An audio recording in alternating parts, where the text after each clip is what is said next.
No need for dilly-dally, you already know what we're here to talk about. Twitter is the gift that just keeps on giving, like a birthday party clown that never runs out of ribbon to pull out of his thumb, and it makes me continue to burp and clap while smiling. It's a beautiful disaster, a blunder that never ends. It reminds me of like that cheese rolling competition that happens every year in the UK where they throw a cheese wheel down like a really steep hill and people just throw themselves down the hill, hurting themselves the whole way, tumbling, chasing after that cheese wheel. That's Twitter, constantly hurting itself in pursuit of that cheese. And in this case, it's the big cheese, the biggest cheese, money. Twitter is a platform that just burns money forever. And with Elon Musk at the helm now, it is desperate to start turning some kind of profit or at least mitigate the losses as best as possible. Because obviously, you don't want to own a business that just keeps taking spaghetti out of your bank account here forever and burning it.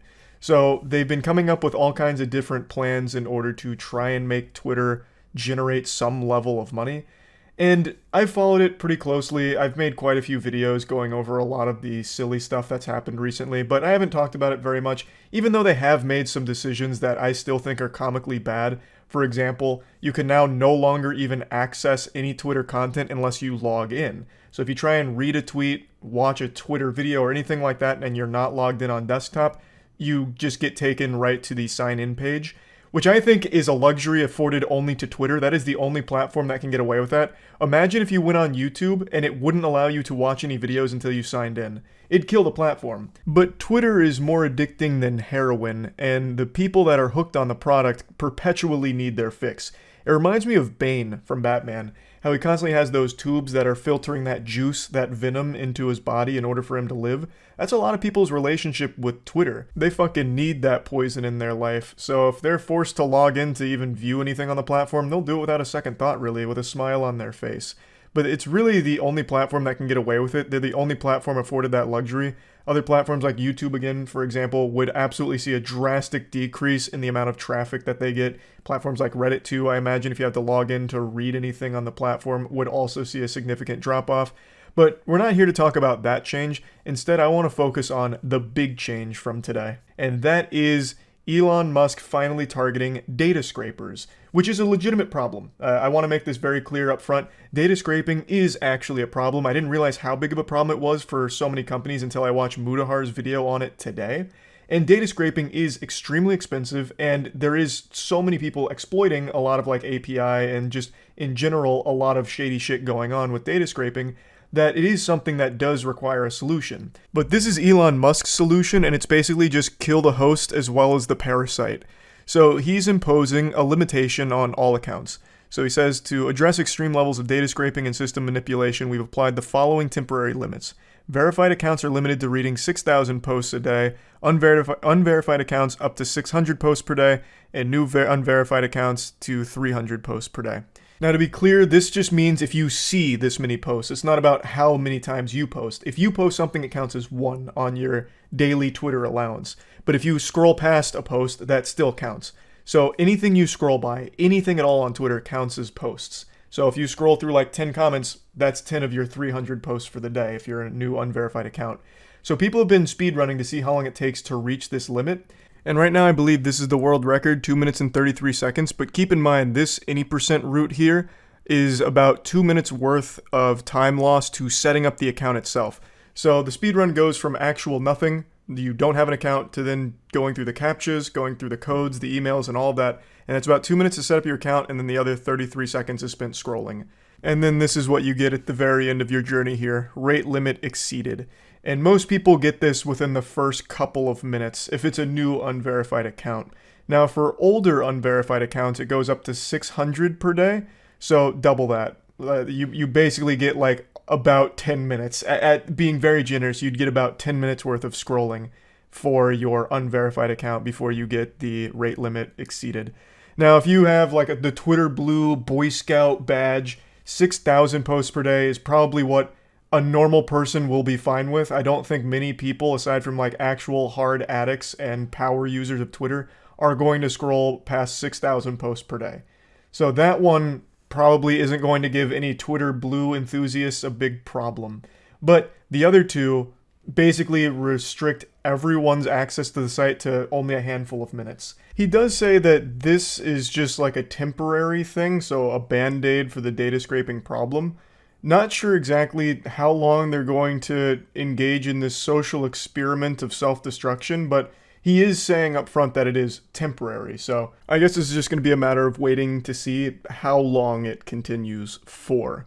Now, this is good and bad because I've been very vocal about how awful I think Twitter is as a platform for the mental health of everyone that uses it. So anything that gets people off the platform for an extended period of time I think is a good thing. It gets them doing other things that aren't just brain rot on Twitter. But, of course, as a platform, it does provide real value to a lot of people as well. So for a lot of like businesses or artists or anything like that that rely on Twitter in order for marketing or in order to get their content out, it's very rough because so many people are going to hit their rate and not see what you're posting, or you won't see what they're posting if it's something that you actively check in on. And of course, Twitter is invaluable when it comes to like real world important events. Like a lot of times that news breaks on Twitter and people follow it there. But with the new Twitter allowance here for what you're allowed to see a day, you'd have a very hard time keeping up with a developing story, especially like, let's say it's in your area, so it'd be like really important to you.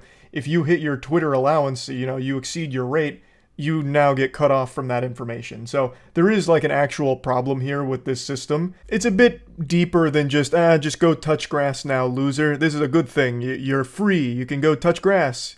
There is like an actual underlying issue with this whole format. So it is a big issue overall, and you can see why this would kill the platform. If you can only use it for, 10 minutes per day, it's not exactly going to be something that stands the test of time. It becomes less of a social media platform and more of like a mobile game daily quest that you do in a couple of minutes and then you're done for the day, which is exactly what Mudahar said in his video, and he's right on the nose with it. That's 100% correct. The number one thing that online companies are salivating over is how to keep you on their platform. It's the reason YouTube has such a robust recommended algorithm. It's constantly feeding you videos it thinks you want to watch, because if it's things you want to watch, you stay on the platform for a longer period of time. All of these companies are fighting for your time. They want to keep you there as long as possible. With this new Twitter policy, they're now driving you away from the platform as quickly as possible. So they're trying to target data scraping to solve that problem, but they're giving themselves a new problem, which is nobody's going to be able to use the service anymore. You are driving users off of the platform in a matter of minutes for the vast majority of your user base. They can't spend time on your platform even if they wanted to, because you are limiting the amount of time they can spend there drastically. Again, unverified accounts can't spend very long on the platform at all, a handful of minutes per day. So they're going to go to competing services. So it should be pretty obvious why Twitter would likely be buried if this becomes their permanent solution to the data scraping problem. It won't be a site that's able to exist anymore because it won't have a user base left, because they literally would not be able to use the platform because they'll hit their rates so quickly. It's what's been happening all day to so many accounts. And Elon Musk recognized that as well. He must have seen that so many people were instantly exceeding their rate and being cut off from the service, so he increased it to 8K, 800, and 400. That 400 makes pretty much no difference. That is negligible. That'll give you an extra 5 seconds worth of scrolling, so that's who gives a shit. The 800 gives you maybe another couple of minutes of scrolling, and then the 8,000 doesn't really matter because that wasn't the biggest issue with the change. Or maybe I'm dreadfully underestimating just how addicted people are to Twitter. Like maybe people are scrolling past more than 6,000 or 8,000 posts per day. But regardless, he increased the limit because so many people were hitting it so quickly. As I was recording this video, he increased it again to 10,000, 1,000, and then 500. The 500 is still, once again, not a big difference. You're still going to have to be rationing your time on the platform to make sure you don't see unnecessary tweets that take away from your allowance. So that is, again, still not going to be a big deal. It adds maybe an extra 3 seconds to the speedrun route. The 1,000 for unverified accounts that have existed for a while, that might be, let's just be super generous and say that it gives you like a full hour worth of scrolling on Twitter if you do it at like a very leisurely pace and you painstakingly read everything you scroll by. Like maybe that'll give you like an hour. But then, once again, increasing the Twitter Blue to 10,000, this is just starting to highlight that I might just be really out of touch with how addicted people really are. Because, again, I thought 6 or 8K was probably not really the big issue with this, because I didn't think most Twitter Blue subscribers would be that deep into fucking doom scrolling forever. But I mean, he's increasing the Twitter Blue one again to 10K. So I mean, there must be an issue on that front as well. But regardless, you can see that the rate limiting of everyone on the platform is starting to cause some kind of internal panic. Clearly, the goal is to combat the bad actors with data scraping, but it's coming at the cost of killing the entire platform for everybody else. It's like hunting a mosquito with a bazooka. You'll kill the mosquito, but everything else around it too. And in this case, it's your users that aren't paying for Twitter Blue, which is the vast, vast majority of your user base. It's obviously trying to push all of the unverified accounts to paying Twitter Blue subscribers. It's trying to convert them into handing over some money out of their wallet so that way they continue to spend all day on Twitter like they're used to. So all the goals are pretty obvious here. Obviously trying to stop losing as much money as they are to data scraping, and also trying to convert the people that aren't willing to drop some doubloons on Twitter into people that will pay money for a Twitter Blue subscription, so that way they can unlock the, bigger allowance for the site. They can spend more time on there. They get to unlock more time with Twitter. I don't know how successful that's going to be. Hopefully it won't be at all. I really don't see a world where people hit their rate and then just immediately like grab their fucking credit card because they are scratching at their neck for more Twitter immediately. I hope that isn't the case. But regardless, should this system carry over for a long period of time, I really do see it being the legitimate end of the site. Again, most people aren't going to be paying for a service that has been free for as long as it's existed. So I just don't see a world where all of a sudden they're going to be okay with it now. But like Mudahar, I recognize that data scraping is a problem that requires a solution. And somehow Elon Musk found the worst solution to the problem.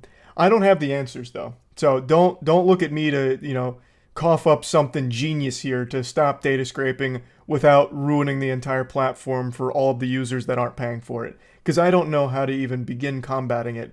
But surely there's got to be something else that doesn't immediately nuke the whole platform.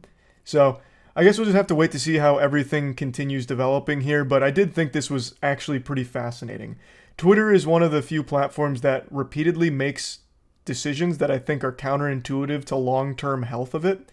But it's still around, it hasn't died yet, and maybe it'll endure this change as well. There's no telling, but just wanted to talk about it a little bit. That's it. See ya.